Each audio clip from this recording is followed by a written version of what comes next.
And you're trying to give the young people something that will help them. Yet you don't know exactly what it ought to be.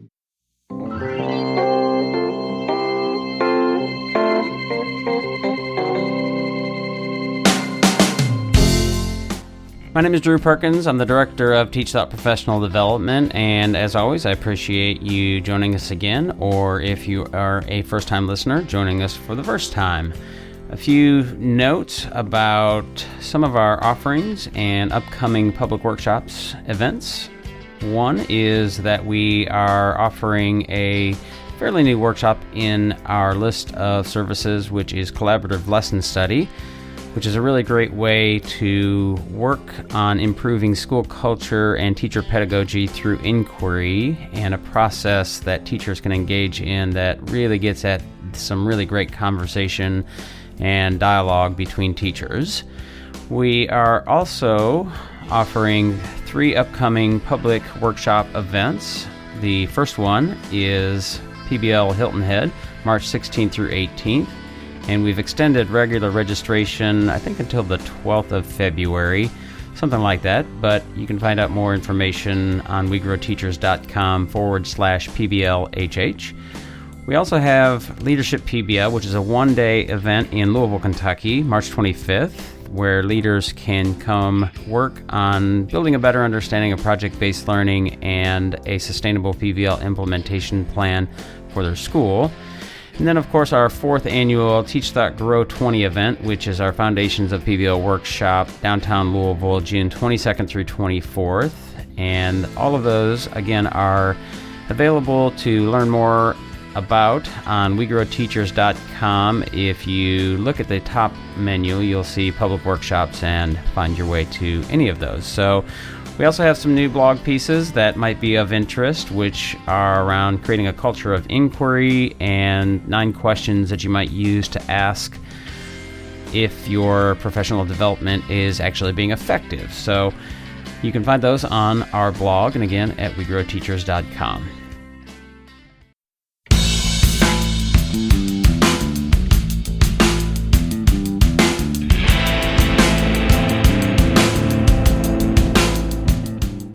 In this podcast conversation, I spoke with Laura Gibbs, who is an online professor through the University of Oklahoma and has been doing so for a number of years, and doing so without grades since 2002.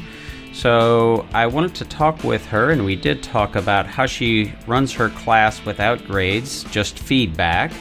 She teaches general education humanities courses, and specifically myth and folklore, and she'll talk about that as her introduction, or in her introduction.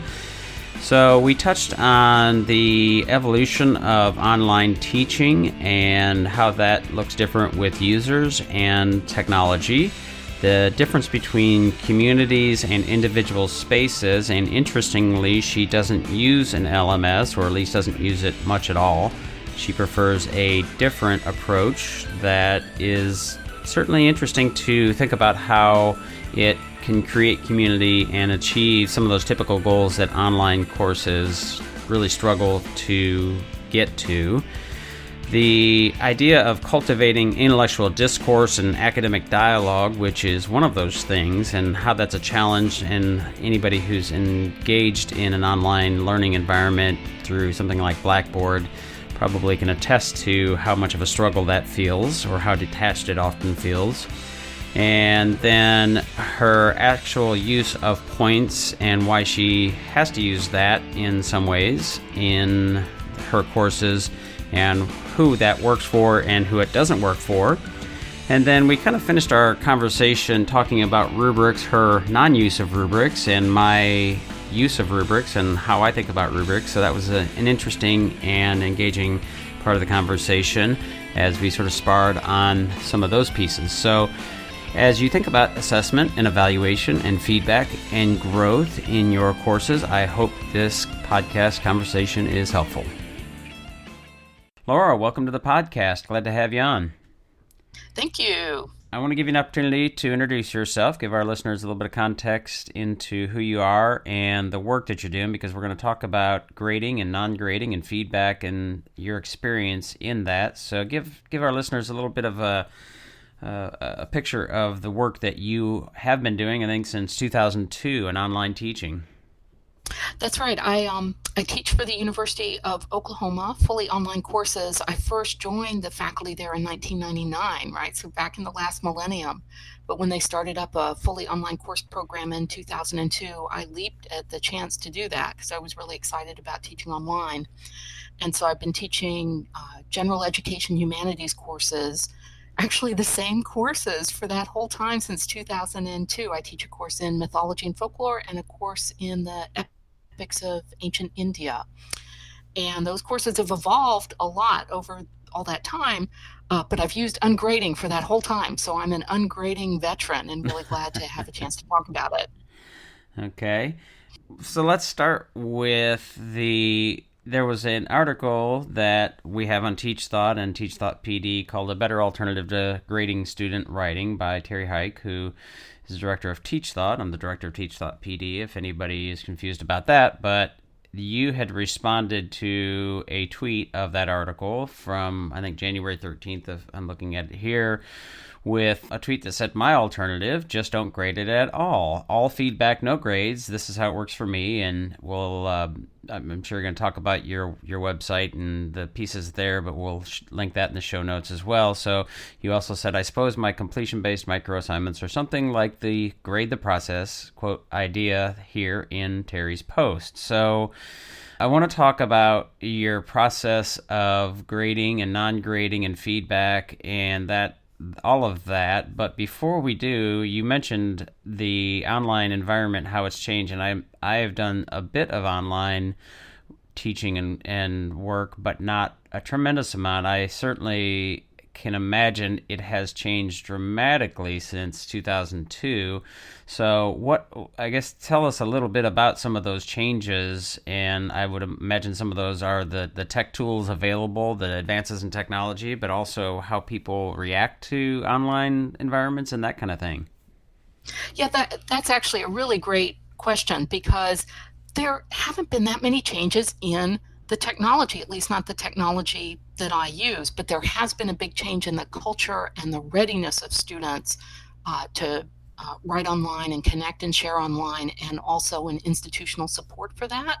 So when I started back in 2002, we had a great service at my school called students.ou.edu, which was a service where students could turn on their own web space.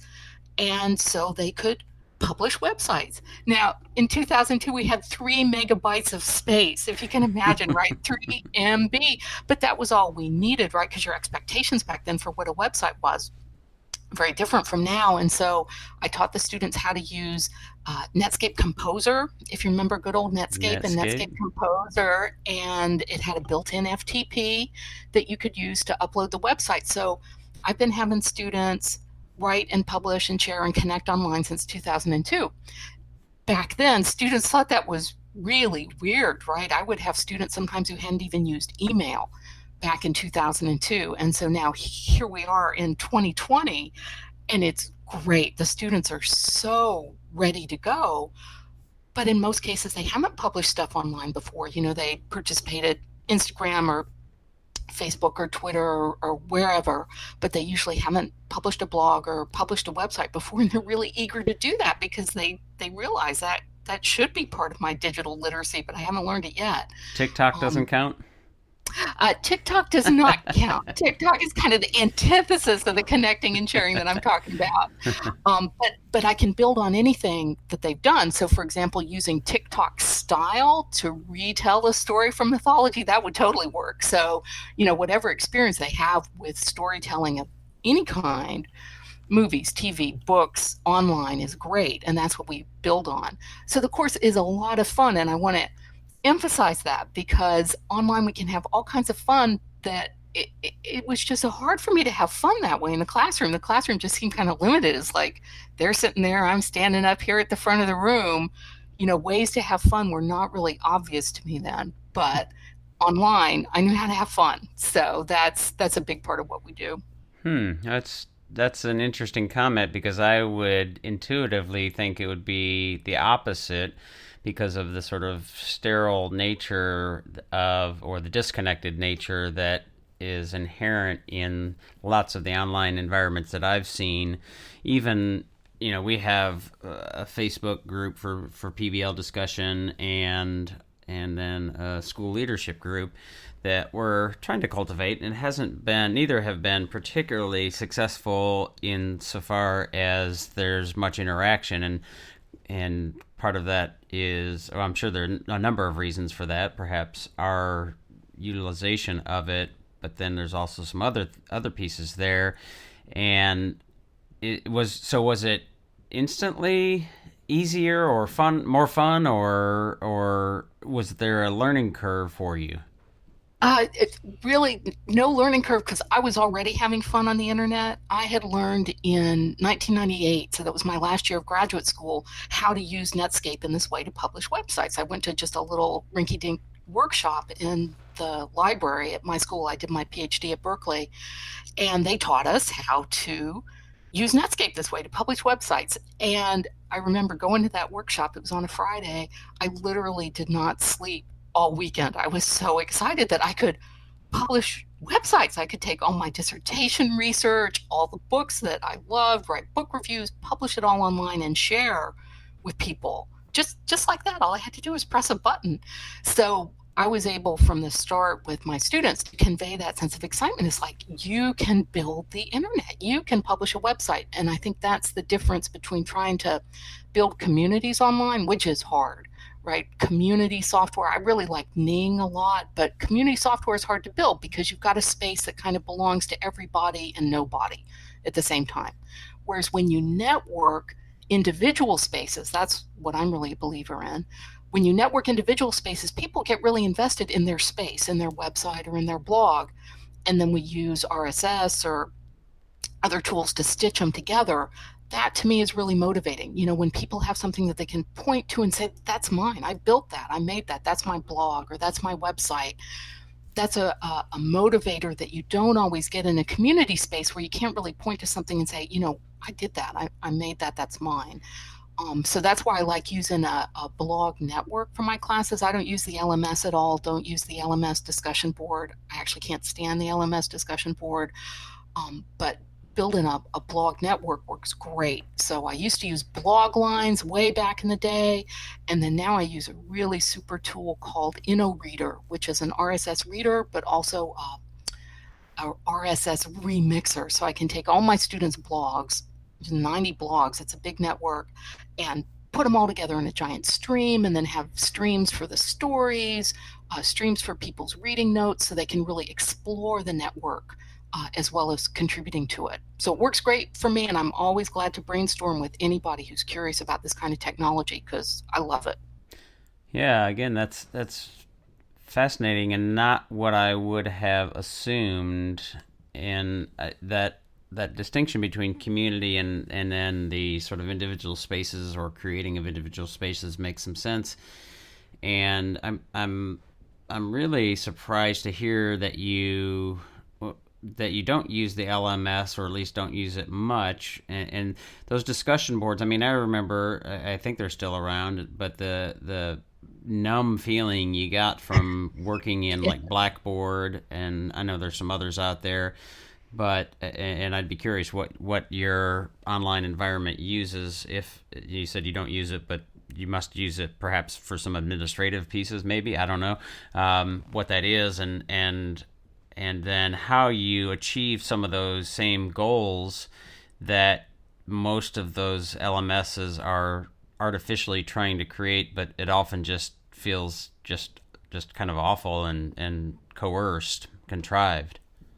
And what's sad is that the LMS discussion boards have basically not changed at all in that whole time. I follow LMS developments because I care about this, and when I talk about alternatives, I need to know what is the thing that I'm proposing alternatives to. So the big news at Canvas discussion board this past year was they made it possible for students to upload images directly into a discussion board post. 2019, right?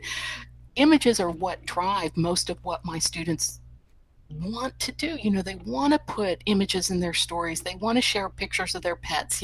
Making room for images is a big part of what the internet has done to the way we connect and share online. And the LMSs have been terrible with that. They're kind of trapped, like I said, in that 3 megabyte world that, was okay. I mean, we managed to make do back in the day, but students deserve better now, and they're not getting what they deserve, I don't think, from the LMS as a place to connect and share. And just in terms of, what it means to have intersecting streams, one of the reasons I like Twitter is because even at Twitter, you have that same model of networking. I've got my Twitter stream, and there it is, and you can go look at it, and I can link to it, and I can embed it in my blog, and on and on. That's my stream.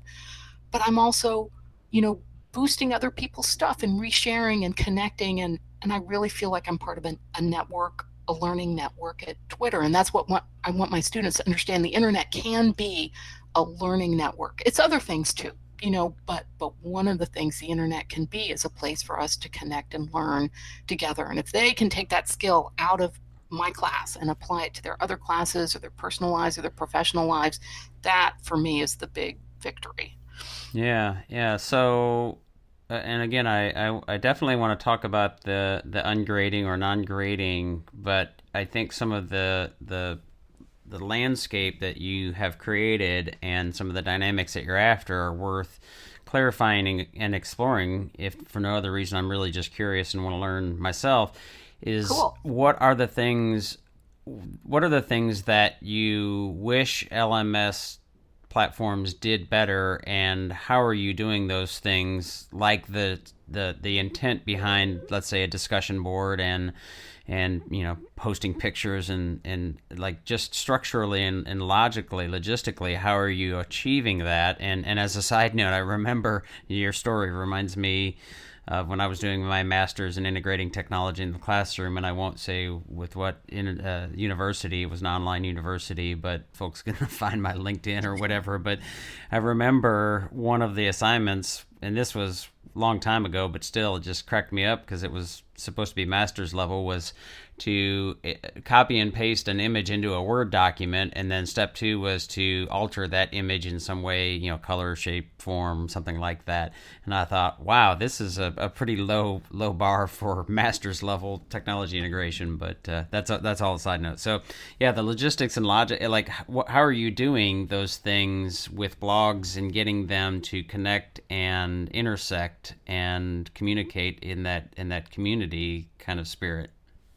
Well, that's a good way to segue into the ungrading thing too, in terms of how that works with the LMS. But the building the community part is the hardest, because commenting at blogs is just kind of clunky. It's not a great place for discussions, but the students do comment on each other's blogs, and they really like commenting on each other's blogs. So it's not ideal. Like if I could build a piece of software and it wouldn't look anything like the LMS, and I don't even want to call it an LMS, having better spaces for comments is something that the internet needs, right? Not just I need it, but you look at discuss however you want to say it, and other tools out there that are trying to make conversations online work better. That's great. We need to keep working on that. But for my classes, the way it works is students are writing at their blogs, and then they also have websites, and so they comment on each other's blog posts, and they also use the blogs to leave comments about the websites. And I use a randomizer to do that. And once again, this is old technology. I hired a student back in, this must have been 2003, I guess. I hired a student at my school, someone who had been in one of my classes, both in a classroom class and online. So that was cool. He said, your online class is way better than your classroom classes. He built a randomizer for me that I used to just assign students at random to comment on each other's stuff every week.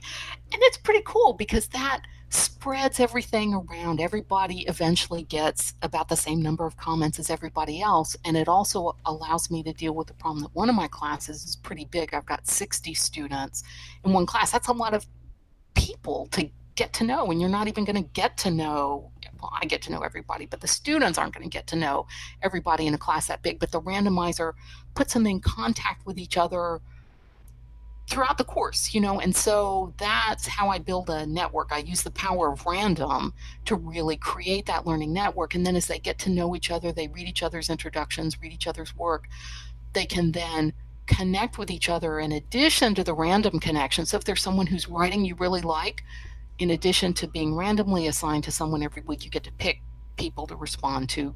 You can read that person's writing every week if you're learning from them, if you like their writing. And so there's an element of random that we start with to sort of, lay the foundation of the network, and then student choice so that they can build their own kind of personal network in there of either their friends too, sometimes friends and roommates, boyfriends, girlfriends, whatever will enroll in the class. And of course they want to read and comment on each other. So it's really flexible. And like I said, it's fun. That's the idea here. Random is fun, just it's like rolling the dice, who is the randomizer going to send me to this week? I used to call it let the fates decide. Like the first randomizer I ever built was to help them choose what readings to do, because I offer a choice of readings. It's like, well, what if you can't decide? Well, let the fates decide, and it was just a little randomizer JavaScript thing. But once again, the power of random is not working in the LMS. They're not using the power of random as I think they should to try to spread things out in a course and help people meet each other. Like the discussion board should have a little thing that says, show me a post at random, or show me a post at random that has no comments yet, so I can make sure everybody gets comments. Technology is there. It's not rocket science. The problem is our expectations for the technology. I want everybody to feel included. I want everybody to have fun. Those are my expectations. And so I look for the technology that can help me do that. And it's out there. So there's two sides of that feedback story, which is the person giving the feedback and then the person receiving the feedback. And I've found so often, the typical approach to that I've seen in online courses is you have to make 3 or 4 or some quantifiable number of comments per round or whatever, right? And that ends up being, or at least has to me felt really contrived and has not led to particularly useful or meaningful, deep or rich comments. And I'm wondering how you create that culture where they are giving more rich and meaningful comments as opposed to just doing the number of comments because that's I was supposed to do 3, so I'm going to do 3, and doesn't really matter what I say, or I'm not really going to think deeply about this, that kind of thing. So the quality versus the quantity. I have worked hard on that, because that is something where I feel like I'm kind of let down by my context. Like the students show up, here they are, most of them graduating seniors, and I do have that problem. They really actually don't know how, in a lot of cases, to give substantial feedback. So there's the motivation side. They're connecting, they're having fun. The blogs are so different from the discussion board. So when they show up at someone's blog, they always have fun things they can say, like, I love the picture of your pet, or your blog looks really cool, or I'm a mechanical engineering major too. They can connect in that easy way. And that's important. I don't want to discount that fun, easy kind of connection is important. I think it's really important. But for the substantial comments, like you said, I have them do 2 different commenting assignments every week. And the blog commenting, those are shorter comments. They're really just for fun. We start that off at the beginning of the semester in week 2 and just run with it. And that's the fun, casual kind of like, the way you would interact with someone in a classroom if you had that kind of free time in a classroom. The other comments they do every week are on the actual projects, the websites, which represent substantial work by the students with lots of revising. And so feedback is really useful because you're going to be revising that writing all semester. So like the more good feedback you can get from me or from other students, the better. And I've got a thing that I call the feedback boot camp that runs for 4 weeks before we start doing comments on the projects. And that's great because it takes those 5 weeks of the semester for people to get their projects up and running. So that's good. People are busy brainstorming and planning and publishing their websites. That goes on for 5 weeks. And then the feedback boot camp, which starts in week 2, that runs for 4 weeks. And that's about giving and receiving feedback. What does it feel like to get feedback, to give feedback? What are specific techniques you can use? And so we work on that for 4 weeks. And that's been great. I built that up. Like at first I had just 1 week, and then 2 weeks, 3 weeks, 4 weeks, and that I literally for several years been working on this, and I've decided 4 weeks I'm good. That is a valuable amount of time. It's enough prep that they're ready to go. It doesn't go on too long though, because they're really ready to start practicing their skills on real stuff after 4 weeks. And so that's how I deal with it, is like I said, feedback boot camp. And it was a night and day difference from how it was in my classes 5 years ago. Like on my end of course evaluation, students would sometimes say it felt like the comments were busy work. And like, to me, that word busy work is just poison. Like if I see the word busy work in my end of course evaluations, that means I have work to do. I have not either explained things clearly or haven't designed things well, or something's gone wrong if a student thinks something was busy work. And after working on this feedback boot camp, people are so much happier with the comments that they're getting. They feel like they've learned useful things, and I don't get that the comments felt like busy work thing on the end of course evaluations anymore. So I'm calling it a success. I've moved on to other things, but I spent several years working really hard on that, and I have a ton of materials that I can share with people. So I'll make sure to share those links with you about the resources I share with the students, all the different articles and stuff that I ask them to read. They browse, whatever, pick the articles that really they connect with to learn about feedback. Yeah, I'm reminded of when I was teaching, and I used frequently used Socratic Seminar, and the dynamic that we're after there is meaningful sort of intellectual discourse, right? Academic dialogue, and inquiry being a great tool to do that. But regardless, what we want are meaningful, useful comments and thoughtful comments in person or online. And I remember the first time that we would run Socratic Seminar, it would invariably happen where what I did was to give them, I'd be over and sort of in the corner watching, and I'd make a mark when they made a meaningful comment, and I had some expectations of, you're supposed to do 4 per day or whatever. But the idea was, of course, that it was a meaningful comment. It wasn't that sort of busy work, that compliance, that jumping through hoops kind of thing. And invariably, somebody would, at the very first time, they'd make a comment, and they'd turn around and look at me and say something like, "Did I get my points?" And so that's we've all been there. Yeah, and of course my sort of joke reaction was, not now, but getting that process comfortable for them so that they actually stop thinking about the points and the grades, which is one of the reasons why I wanted to talk with you, and getting them to a point where it was less about the points and grades but about the actual content, and then that intellectual the enjoyment of having that intellectual discussion started to shine through. And this was with usually juniors and seniors in high school, but they struggled with getting past that, I think, in lots of ways because of what they had been almost trained to do in K through 12 education as well. So yeah, that's that dynamic, and it's a really hard dynamic to achieve. So when you talk about getting rid of grades, I guess where do you want to go from here? How does it make sense in your process, and why don't you give grades? Right. Well, and that gets back to what the kind of work the students are doing in class now. Because I decided to switch my classes. Like I said, I teach Gen Ed humanities, mythology, folklore, epics, from that kind of analytical, let's have, like you said, intellectual discussion about the stories and the traditions. And that can be done, right? I mean, I have a PhD in this stuff. I know you can analyze this stuff and have meaningful, profound discussions about it. I said, let's do something different. Let's be storytellers. Let's retell the stories in new ways. And so the work that the students are doing in my classes is creative writing, not expository or analytical. And they do research to go with their creative writing. So those are the two main things I would say, academic things we're working on, is research and creative writing. And with creative writing, you just don't want to put a grade on it, right? I mean, it just hurts. For me as a teacher, I couldn't do it, right? I could not honestly go through A minus B plus B whatever and put grades on the writing. And so I would just give the students feedback. And I have anecdotes I can tell you about how I reached that process, but it took me exactly 1 year of college teaching to decide I cannot put grades on things, honestly.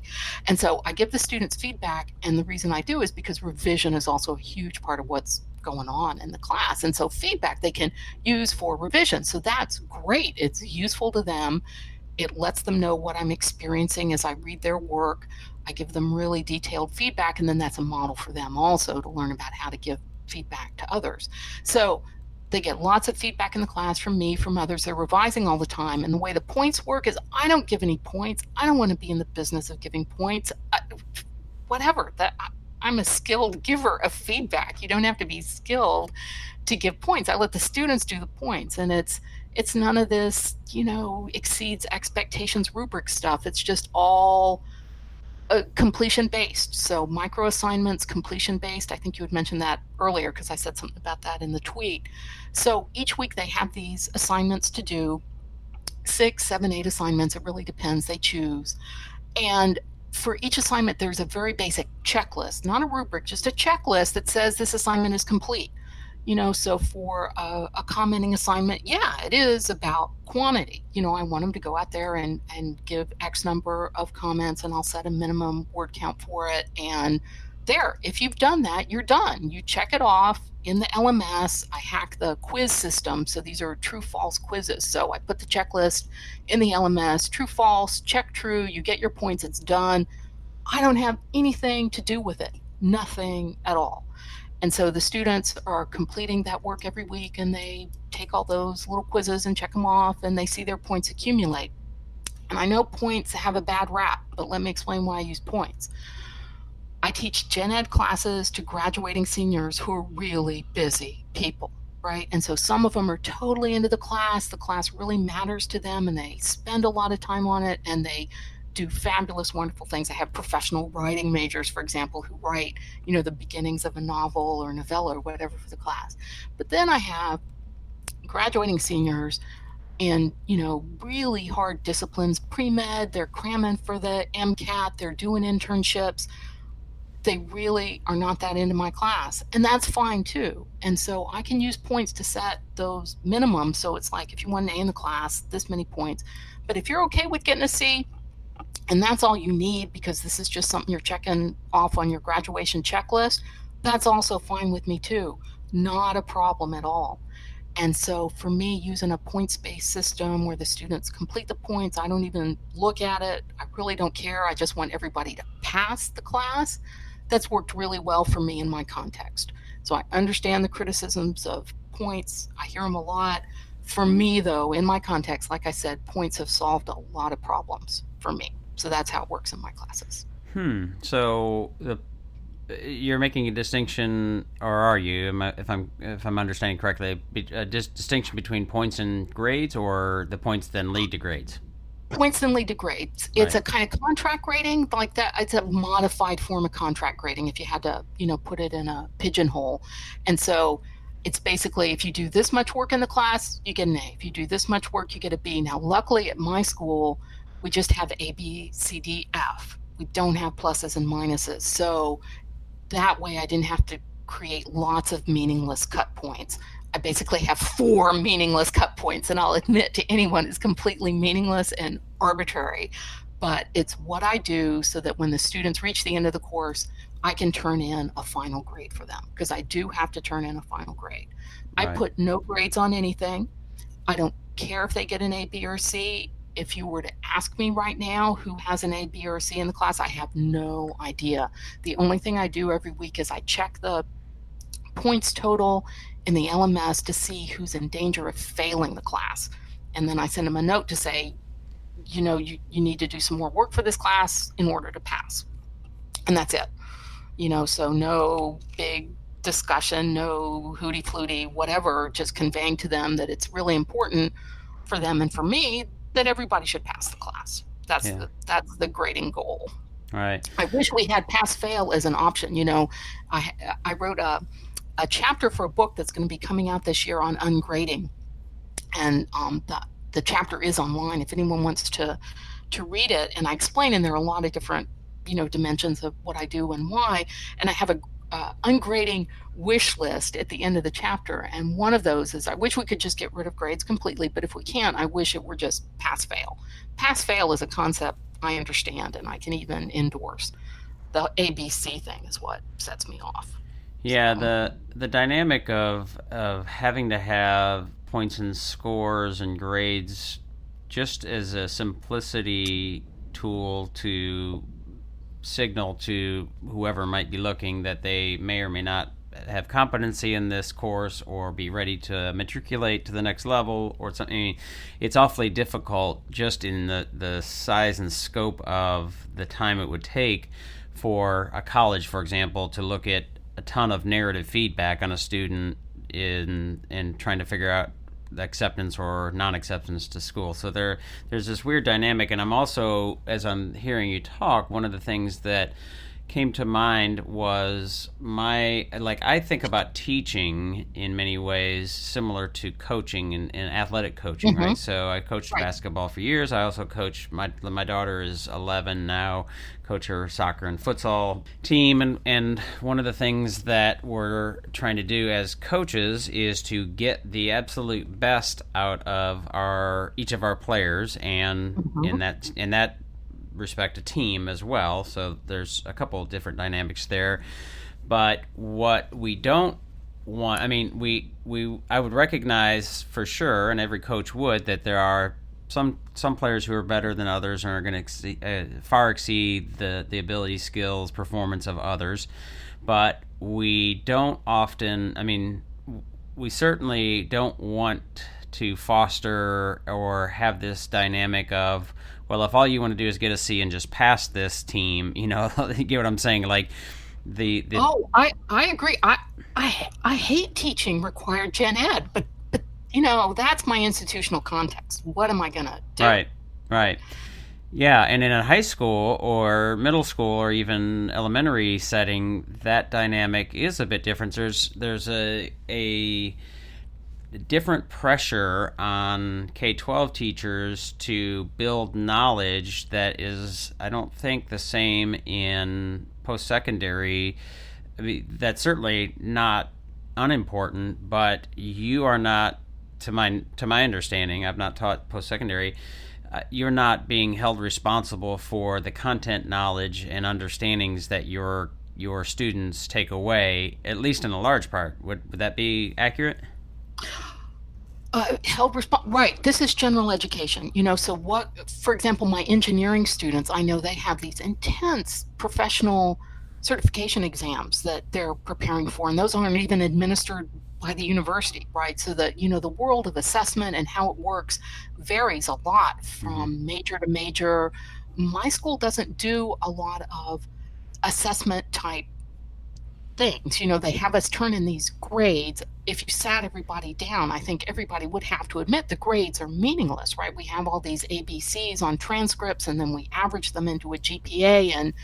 And you talked about compliance. The best thing that all measures is compliance, right? That is the number one thing that it's measuring, aside from whatever specific content or skills people learn in a given class, none of which is reflected on the transcript. So it's a mess. And I think, like I said, I had a ungrading wish list. I think everybody needs the freedom to experiment within their own context for what is the best way to help your students learn, which means lots of different things, within the institutional context of what you're required to do with grades. And it's really complicated. Now, for me, I adopted this kind of simple solution because I just could not put grades on student work. And it was that very personal decision that then drove all kinds of other decisions that I've made about course design and technology and on and on. And one thing I really want to emphasize is that this has worked incredibly well for me. Like, I'm in a situation that offers me a lot of freedom, so that's great, but also a lot of really big challenges, because in this classroom, like I said, I have some students who are totally into the class, some students who are not into the class at all when it begins. I have some students who have incredible writing skills. I have students who write better than me in the class, right? And then I have students who are maybe English language learners, or maybe they just haven't learned a lot of writing skills and they're struggling at the sentence or paragraph level. So I've got these real challenges to face. And one thing I love about my approach is that everybody is learning individually stuff they find of value, right? So at the end of the course, students really like the course because they all learned something useful. Often it has something to do with writing, but in some cases, it's what they take away about the technology or the feedback skills. They're all taking away different things. How are you going to let A, B, C, D, F convey that whole learning experience? I don't know. So I'll admit that the point system and telling them, if you just need these points to get a C, go ahead. That's not philosophically ideal. Socrates would be appalled, right? But within the context, it's a solution that works for me. And so, look at your problems. What are the biggest problems you face? Well, think of creative solutions for those problems. That's what we're all doing, I think. Yeah. Well, it is, I think, important, as you say, to think about your context and what you can do, what you can't do. And in many cases, as I think we're agreeing that K-12 teachers have a different context than you do. Certainly they do. And that those accountability tests and whether or not this is grades or not grading helps or hurts with accountability, I would say is loosely connected at best, but at least there's the veil of that and the overriding feeling by lots of K-12 teachers that they at least have to pay attention to that, and there's a fear that if they're not, the idea is you're trying to get every kid in your class to master your knowledge and your content, which is not ever going to happen, but they don't often have that luxury to say, well, if all you want to get is a C, then get a C. At least in most cases. There might be some that do, but I have to jump in here, though, to make something clear. The leaders in the ungrading movement have been K through 12 people, right? So here we are in higher ed with all this freedom to do things differently. We're the ones who are slow adopters here. So if you look at the documentation on ungrading, the stories of what people are doing in their classrooms, you're going to find way more people in K through 12 who are experimenting with this. And I'll just go out on a limb here and say that's because even though they face greater institutional constraints than I do, they're more committed to their individual students and individual student learning than a lot of higher ed folks are. So in higher ed, you fail people. Some people even make it a point of pride to fail students, and that's kind of your job. That doesn't happen as much, I don't think, in K-12. Right. So. Yeah. And we've talked with Arthur. I always mess up his name. He's got lots of letters. Chiaravelli. Chiaravelli. He's fabulous. Yeah. He was on the podcast, I don't know, maybe 2 years ago now. And I'll link to that in the show notes. And there's an active Facebook group of ungraders or non-grader, or I forget what they exactly call it. But and again, I'll link to that. There's teachers going gradeless and teachers throwing out grades. Yeah. TTOT is one of the old hashtags that I really like, because this movement has been going for a while, and it's really gathered momentum in the past, say, 2 or 3 years, which I think is great. It makes me optimistic about education. Yeah. Well, so you mentioned checklists and rubrics, and I think it's important for folks to remember that there is a big difference, that checklists have an important role but are not about quality. And oftentimes when we work with teachers, we see rubrics that are actually more checklists, and I'm a big fan of single point rubrics and really trying to get teachers to think about qualitative language as opposed to quantitative.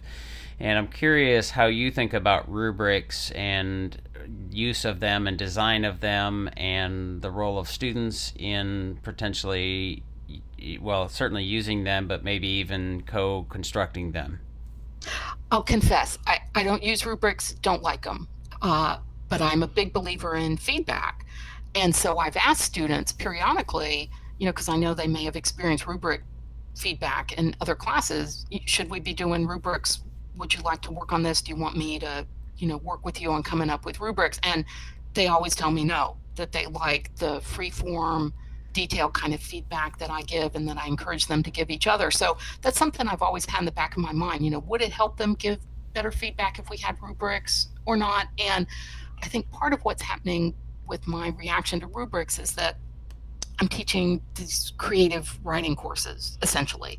And the things that students are doing, the risks they're taking, the goals that they have with their writing are really variable. Like, some people are so into the design of their website, and it's an important part of the reading experience. And some of them are even using like Twine software to create these hypertext narratives and stuff, and that's great.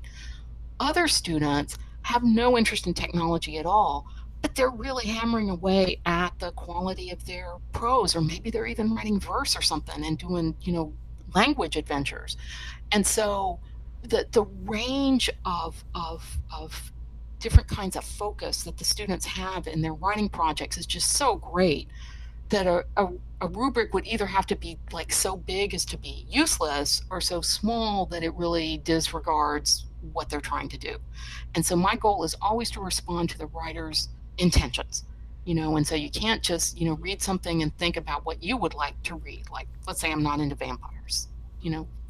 Some students are going to write vampire projects. I need to set aside the fact that I'm personally not that into vampires and really try to figure out what is this student trying to do? What are they trying to get across to us? Where are they succeeding? Where are they failing? And give feedback in the context of that student's work. And what bothers me about rubrics is it's giving feedback in the context of the rubric. I'd rather give feedback in that student context based on what they've written, and also, to be honest, based on what I know more about that student as I get to know them over the course of the semester. So at least for me, rubrics are kind of a no-go. I would use them if they solved a problem I have, but the problems I have with feedback are not, I don't think, problems that rubrics would solve for me. And the checklists are just objective, right? That's the thing about difference between checklists and rubrics. The checklist that students are filling out is like, did you publish it? Did you include bibliography? Is there an author's note? That kind of stuff. Right. So I often frame that conversation, or what I say about that, in the context of like getting on an airplane. And when I get in an airplane to fly somewhere, I certainly want to make sure that the folks who are maintaining and or flying the airplane have gone through that checklist, right? Is there fuel? Right. Are the wings intact? Checklist. Yeah. I mean, all of those kinds of things that we've done this, we've got this, we have this, we're ready to roll, versus quality, which would be a rubric. And I'm wondering then how you, and there are some quality pieces. Like I want to make sure not that they have fuel, but that they have good fuel, like not diesel fuel, which I'm assuming doesn't work in a commercial jet, or not that the pilot's there, but we have a quality pilot, right? That they're not drunk, they're not sleepy, they're not, whatever might be a problem, sure. Right? So I'm curious how you, one of the things that I talk about with feedback, and we're big fans of protocols and tuning protocols, but I always struggled with them without rubrics, because I didn't know what, like they were say, I want you to say, give warm and cool feedback. You have 2 minutes to say nice things, and we use a tuning protocol in our PBL and other workshops is, I likes and I wonders. So we go through a round of I likes and I wonders.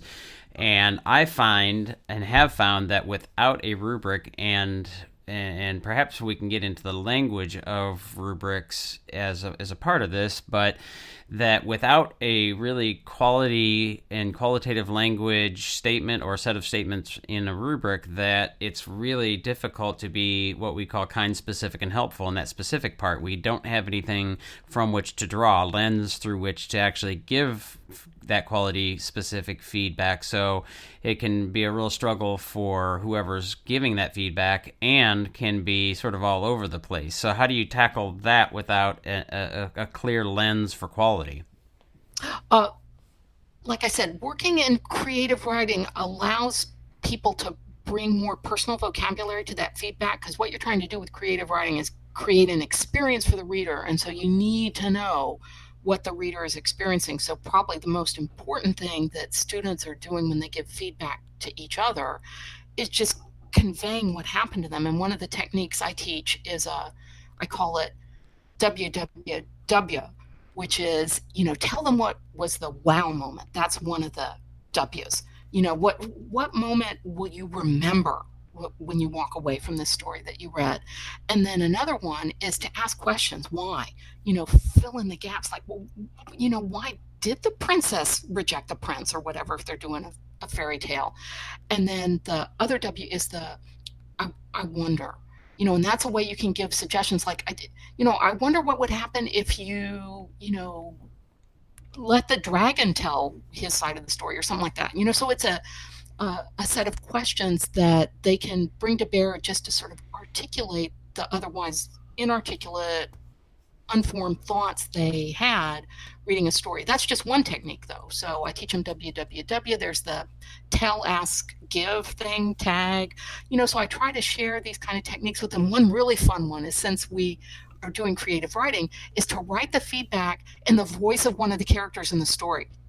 Now, a lot of students are kind of shy to do that because it's a little bit weird, but it is really fun. So it's like, hey, dragon here, I thought it was pretty cool that, you had me do this and this, but what you need to understand is I really wanted X, So there's all kinds of ways for them to experiment with giving feedback, and I really encourage them to experiment with different kinds of ways of giving feedback. And like I said, the rubric approach just really isn't attentive to the kind of open-ended, creative, unpredictable things that can go on in creative writing. Now, when I do my feedback, I do sentence level feedback. They get really detailed feedback from me that's both that kind of reader experience type feedback, but also all that nitty gritty stuff that goes on. I am a punctuation maven, and I really do care about how dialogue is formatted, and tags and beats and all kinds of stylistic things that I can teach them. And so, I'm giving sort of dual layer feedback in that way, and that's a good foundation for them in terms of revising. And then in terms of getting a sense of what kind of impact they're having on readers, that's where I really rely on the student to student feedback. I'm wondering how familiar you are with single point rubrics. Oh, I am. And like I said, in a sense, the single point rubrics is kind of what I'm doing with the sentence by sentence feedback, in the sense that I'm indicating things that they've done really well, and then I'm indicating things that they need to work on. Now, it's really variable what those kinds of things are, and so sort of having a laundry list or inventory that I go through systematically wouldn't really work for me, but I'm responding in that way of, like, this is good, or go forward, do more with this, on a sentence by sentence level as I read their stuff. And like I said, revision is a huge part of the class. And so I don't need them to abstract out, like, this is a skill that I need to apply in my next type of writing. I want them to do that. But the real focus is, how am I going to revise and improve this piece of writing? And so they go through an iteration of 2 or 3 revisions on a given piece of writing. So it's very much revision focused feedback that, like I said, is in the context of that story. And then I have a list of, this might interest you, a list of what I call revision challenges that they choose. Because I don't want them to think that revision is just like, responding to what the teacher said. Revision is also a process that you engage in. And God, I don't even know how many things are on that revision challenge list. It's probably like 20 things. I don't know. I don't think they're numbered. I don't remember. Anyway, there's this long list of revision challenges where they pick what they want to work on, because no piece of creative writing, especially, is ever finished. There's always more you can do with it, more you can add or change or develop or leave out in order to improve it, because sometimes editing down is what they need to learn how to do. And so that list of revision challenges, this is interesting. I guess that's kind of like my single point rubric, in the sense that they have to figure out, of all those things on that list of the revision challenge, what is most relevant to their writing. Like, what do they need to do differently and work on? So that's something I'll make sure I share the link with, is that list of revision challenges. That's something I really like seeing, also what they choose, right? Because when you give students choices, you learn a lot about what matters to them. And so every time they turn in a revision to me, I read the piece again and give them my feedback, but they also tell me what they worked on, what they chose to work on, so that I can make sure to comment on that too. Yeah, so it sounds like there's some things that you use that would get into, or at least are, like you said, the sentence, would you say sentence specific or sentence feedback? And but I guess I'm still struggling with the quality lens and being clear about that. And I'm wondering if, like, when you talk about some of the, like the punctuation, for example, or the form, right? The idea that I'm really fond of is having big overarching and three, maybe four at the most, sort of quality statements that we're aiming for. And I like to call them ideals because standards feels like it's something you can attain and then sort of check it off, whereas I prefer sort of the idea of like self-actualization, like you're constantly in pursuit of it, and even if you get there, it's like it's hard to stay there, kind of thing. So like if we look at a presentation rubric, for example, words like, if we're talking about kids presenting or students presenting, the delivery might be a section of that we would look at. We would talk about how are they doing that, how effectively are they doing that. Mm-hmm. So the sentence might be, and I'm looking at the rubric, the single point rubric in a blog that I shared about single point rubrics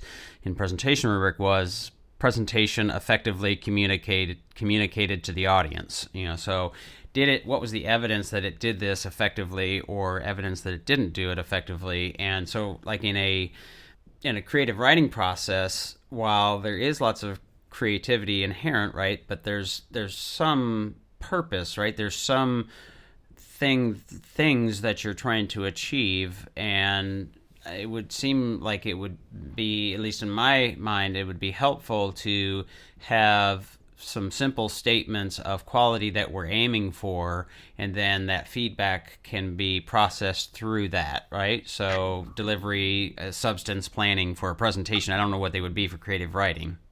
Well, that's what I'm saying, is that if somebody who teaches creative writing uses rubrics, good for them. I don't know if they do or not. My goal is just for the students' writing to improve with every iteration, and for them to feel like they're writing well, that they're writers. Mm-hmm. And they start off usually pretty terrified, because creative writing, it's like the last time I wrote a story was back in third grade, that, here's something I did this semester that I find really affirming, right? Because we're always looking for evidence, like how do you know that you're achieving your goals? And my goal, like I said, one of my goals is to make these students feel like writers, to help them improve their writing skills, to make them not hate writing. And I introduced a new extra credit writing thing that they can do in microfictions, because the stories they're writing for my classes are usually between 500 and 1,000 words. And that still counts as flash fiction. That's not really long, but still for them, that feels long. Like coming up with a 500 word story, 1,000 word story, that's work. So these microfiction experiments can be drabbles that are 100 words, or dribbles, which are 50, 20-word hint fiction, 6-word stories, Twitter 140 characters, Twitter plus 280. And I added that into the list of extra credit things that they can do. And once again, I learn a lot from which extra credit things they choose to do. And they might be doing extra credit to finish the course early. They might be doing it to make up for missing work, whatever. There's all kinds of reasons, or just for fun, that they choose extra credit. And when I throw a new extra credit assignment in there, it's like, are they going to choose this? And this is extra writing, right? It's been so popular this semester. I'm really excited. So, given the chance to try out their writing skills in this new format, this is kind of weird format of microfiction, they were really into it. So having set up an environment where people who often start the semester saying, I hate writing, where they're actually choosing to do more writing and to engage in this kind of weird experiment with writing, it to me is a big plus. And I guess, especially for the microfiction, sure, I could come up with a rubric. Like one of the perils that you fall into with microfiction is that it sounds like a summary rather than a story. And what is the difference between a summary and a story? And so, yeah, I could do a single point rubric where I would tell them, well, your story really sounds like a summary, not a story. I actually don't want to tell them that, right? I really want to encourage them and ask questions that will elicit the story out of them, rather than just labeling them as like, oh, well, that's more of a summary than a story. I don't like labels. I really can't stand labels, to be honest. And to me, I guess rubrics feel kind of like a labeling that I can do without. If they help people do their jobs, I think that's great. I'm all about solving problems. But for me, rubrics would be more of a problem rather than a problem solver. I think I don't use them. It's interesting.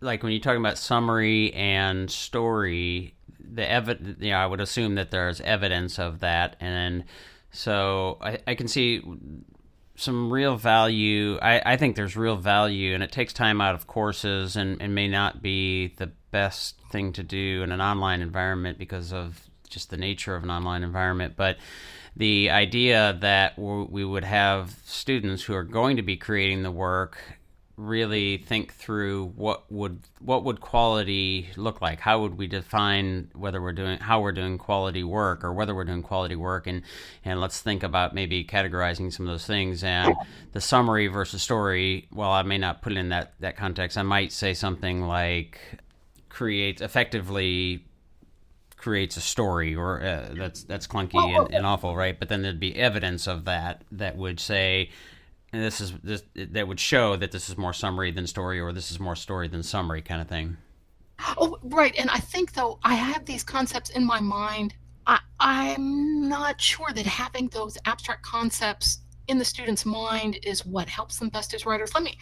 Let me pose it a different way. I write. I like to write. I know lots of writers. Writers inspire me.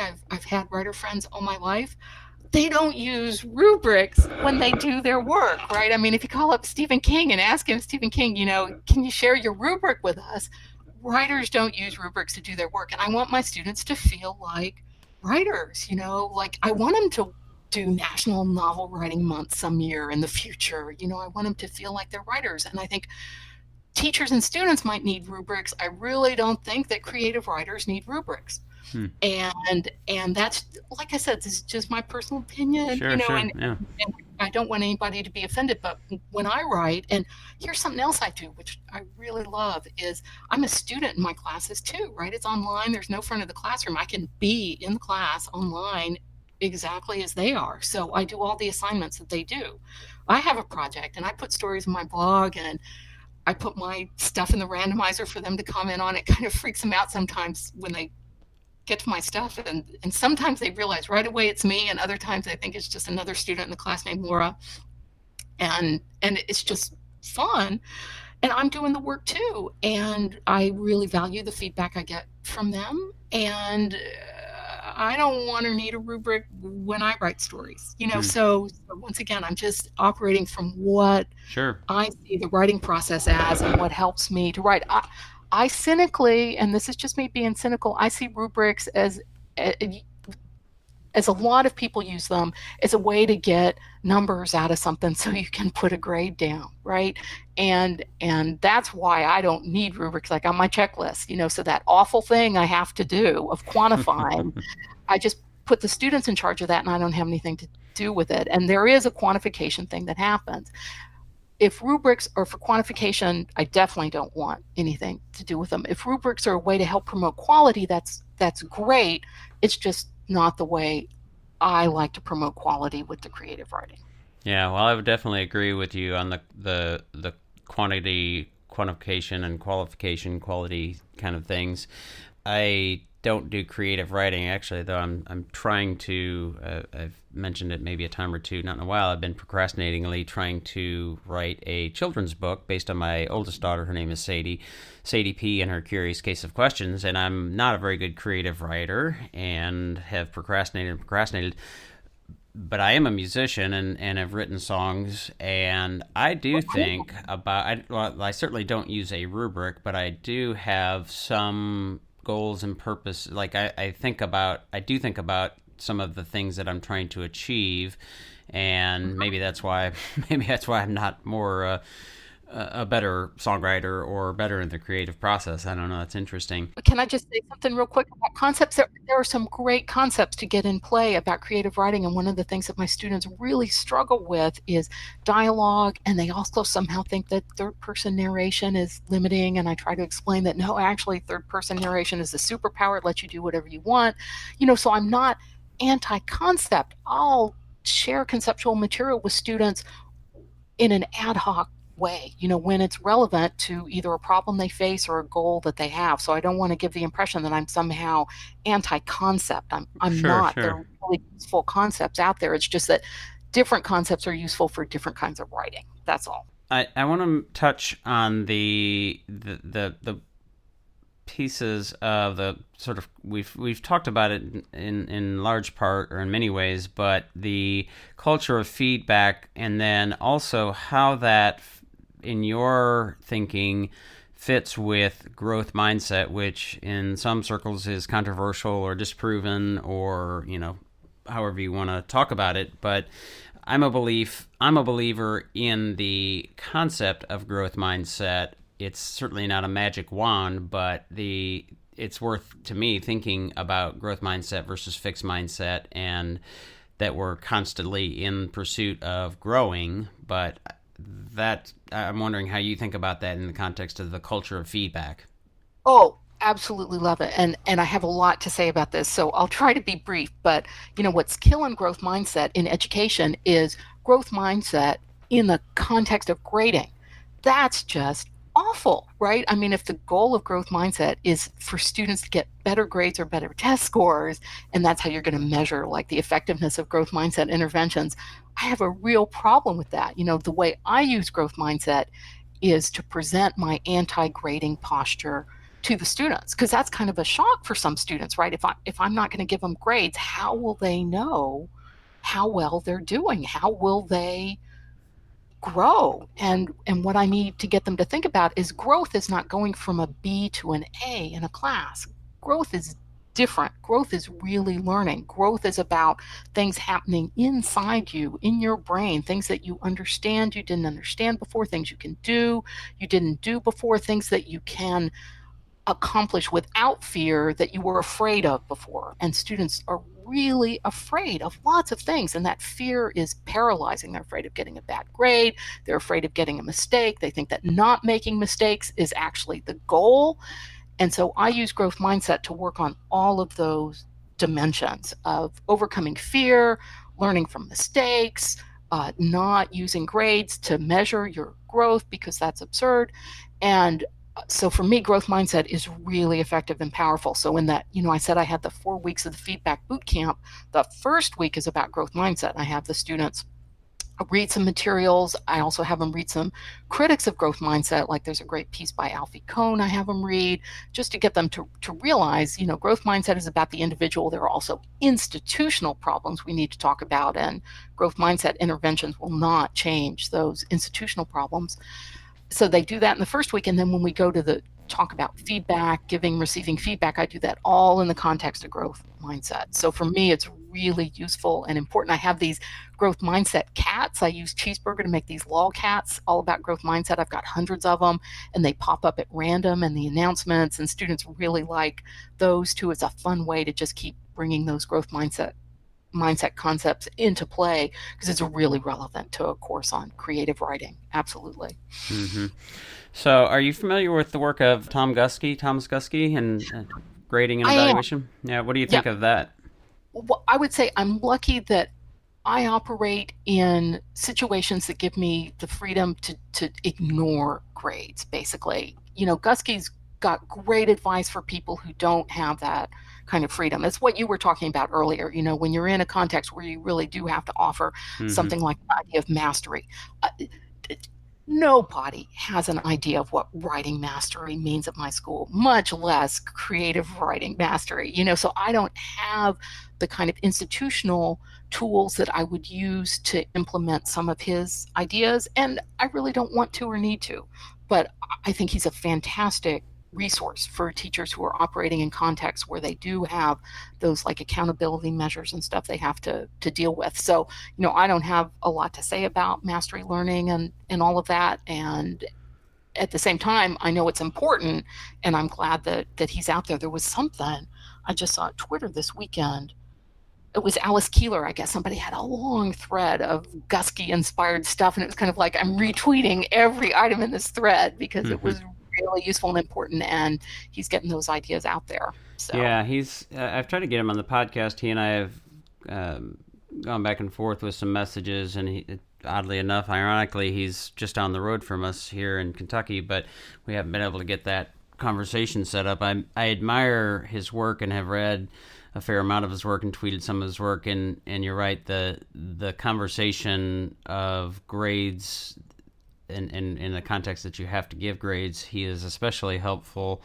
And if nothing else, the idea that the grade is just a sort of marker of where a student might be at any given time. It's not their end of the road, and I think that's a shift that is important. And just even thinking about that as a teacher is I think very helpful, because it does feel like teachers, especially K-12, are forced into a different box, and that's a corner that's hard to operate from. So I have to say about standards in writing, I've looked at the Common Core narrative writing standards, and they're useless, right? I mean, if you were to try to build single point rubrics off of those standards, you would be hard pressed, So a lot of what I say is coming from this domain of teaching where standards are really hard to set up, and that's not true for all domains. I used to teach foreign languages, and I think if I had spent the past 20 years teaching foreign languages, which is what I taught when I was a grad student, we'd be having a very different conversation, because teaching foreign languages is very different skills, experience, goals, purposes than the kind of teaching I do now. Mm-hmm. How do you think about process versus product in the feedback and, I guess, assessment context? Well, that's one of my design goals, is that this is all about the process. So by the time the students get to the end, they have these fabulous projects, and almost all of them leave them online for me to use as resources for future students. Like, they start off in the first week, they look at the hundreds of projects that students have done in the past, and that inspires them. And then at the end of the semester, it's like, yeah, I have an awesome project to contribute to the archive. But the work is all about the process. And some students will have a kind of crisis like midway through, like their storybook just isn't coming together the way they want. It's like, this just isn't working. Can I do a portfolio instead? And like, that's fine with me. It's not like you commit to a goal and you failed if you don't reach that goal. It's like every week you're making progress in some way. Your goals might change, and that's fine.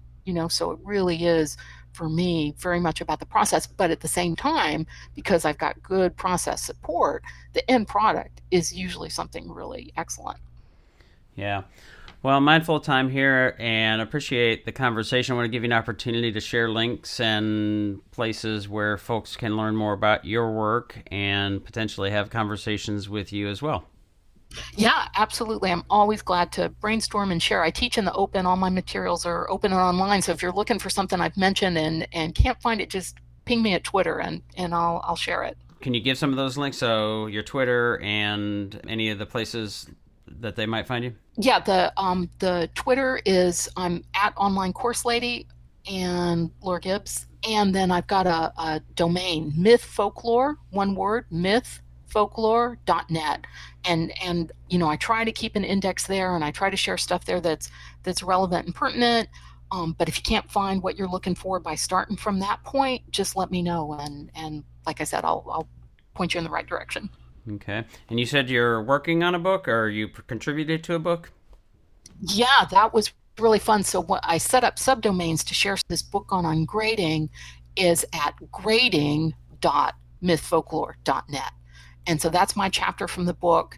And the book itself contains contributions. I'm so excited about this, from K through 12 teachers and higher ed. Now, how often does that happen? And that's thanks to our really awesome editor, Susan Blum from Notre Dame.